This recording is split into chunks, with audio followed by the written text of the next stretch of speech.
Kita harus membanjiri marketplace dengan produk-produk dalam negeri dan produk-produk UMKM.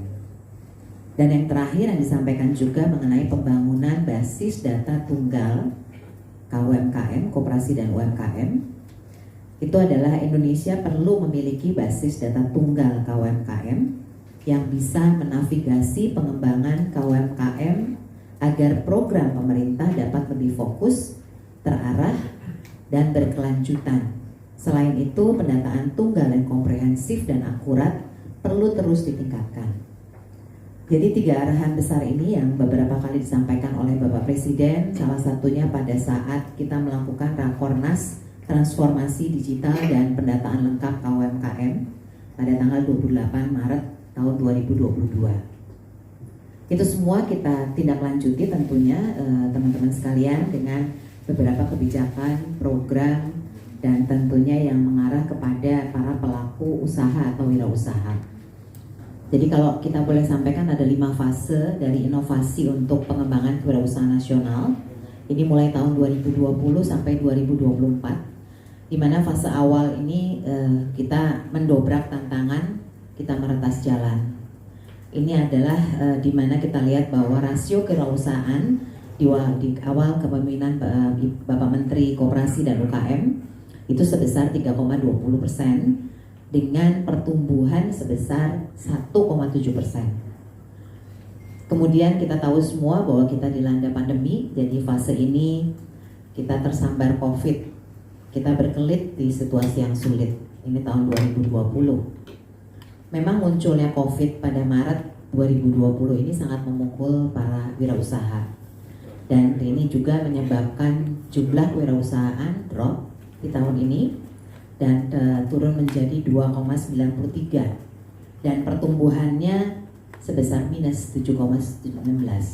Nah, ini pekerjaan berat kita karena kita semua tahu pada saat itu banyak sekali pelaku usaha, wirausaha yang terpaksa tidak bisa melanjutkan usahanya.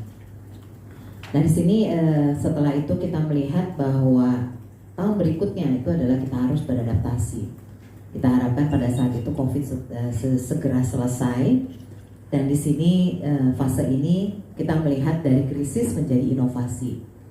Jadi tepatnya tahun 2020 sampai 2021 ini memang penurunan rasio kewirausahaan ini kita lihat bahwa kita tidak boleh berlama-lama, tapi kita harus bangkit.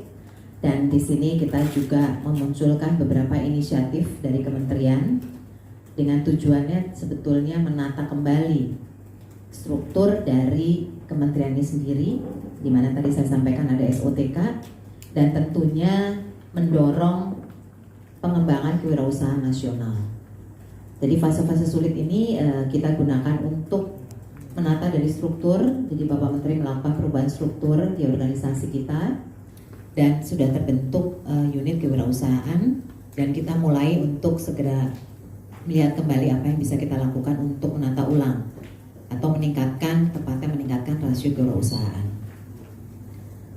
Tahun berikutnya kita lihat sebagai fase riset, kita menata ulang dan kita memperbaiki harapan.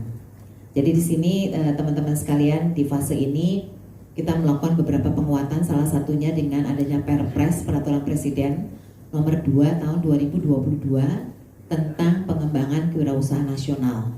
Nah, ini sebetulnya melandasi kolaborasi kita dengan 27 kementerian lembaga dengan pihak daerah, dan ini menjadi landasan hukum kita untuk bergerak maju dan meningkatkan rasio kewirausahaan tadi, termasuk juga menjadi landasan teman-teman para asisten deputi untuk membuat program dan kebijakan berikutnya.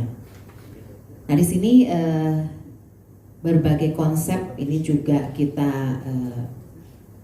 kita keluarkan atau kita develop atau kita kembangkan, di mana kita melihat bahwa kita butuh kewirausahaan atau wirausaha ini yang by design.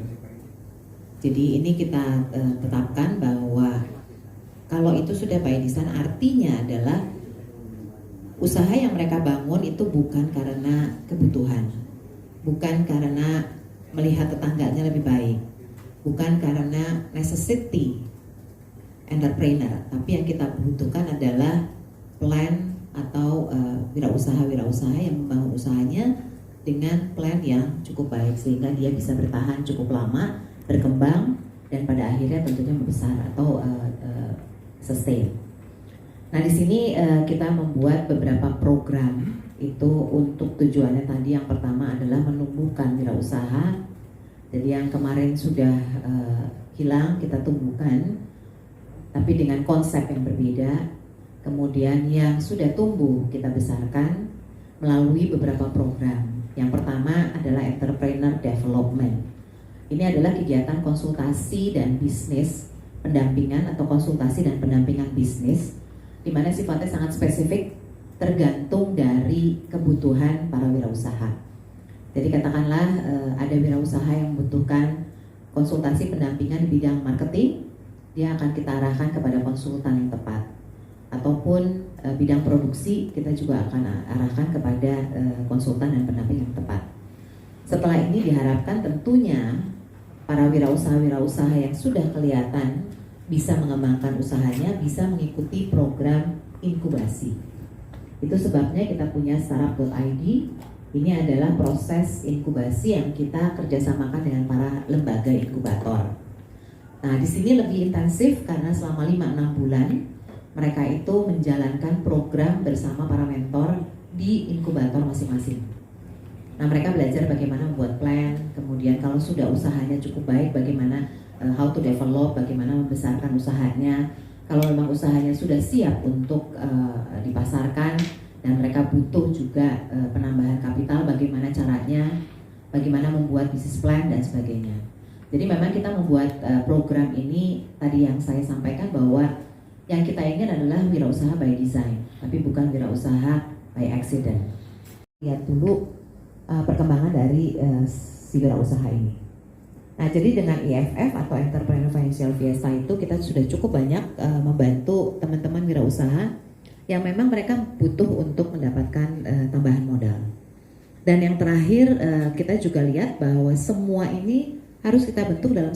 Jadi eHub ini sebetulnya adalah satu platform di mana teman-teman wirausaha ini bisa mendapatkan konsultasi pendampingan juga, tapi dalam bentuk yang berbeda.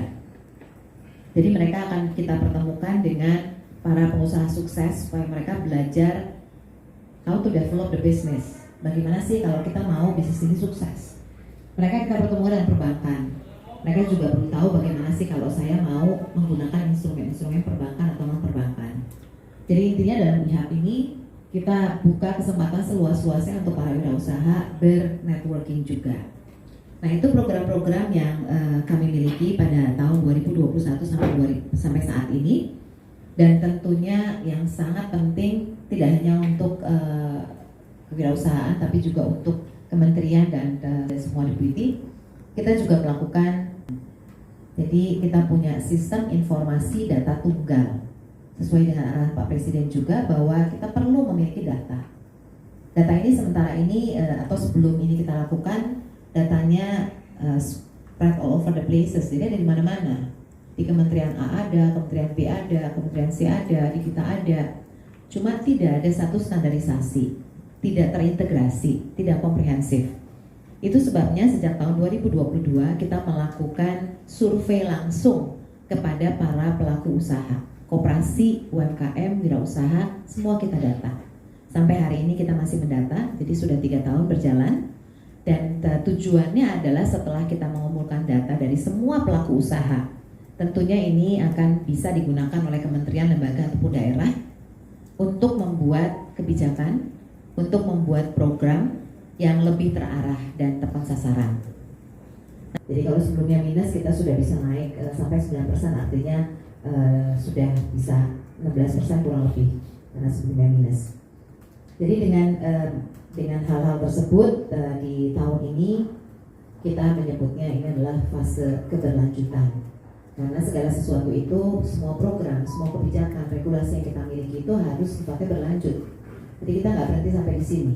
Yang namanya usaha itu mereka juga harusnya berlanjut supaya mereka menjadi besar. Jadi tahun 2024 ini, dan juga kalau kita simak yang disampaikan oleh Pak Jokowi, bahwa diharapkan pada akhirnya wirausaha ini juga bisa go global. Itu sebabnya tahun 2024 ini roadmap kita mengatakan atau kita rancang bahwa wirausaha juga atau startup juga akan go global. Artinya adalah kita memperkenalkan mereka juga ke dunia luar. Jadi mereka juga tahu seperti apa sih startup di luar negeri. Nah, ada 4 negara yang kita fokus, yaitu adalah Korea, Korea Selatan, Jepang, Australia, Belanda. Nah, kenapa kita pilih negara-negara ini? Karena kita tahu mereka punya startup yang cukup kuat, sektornya juga sesuai dengan sektor yang kita kembangkan, agribisnis, aquaculture, kemudian di teknologi, fashion, dan kemudian beauty and health, dan SDGs. Nah, di sektor-sektor ini mereka unggul, dan kita juga ingin memberikan wawasan atau membuka wawasan kepada lembaga inkubator. Jadi yang kita ajak go global itu tidak hanya startup, tapi juga para lembaga inkubator.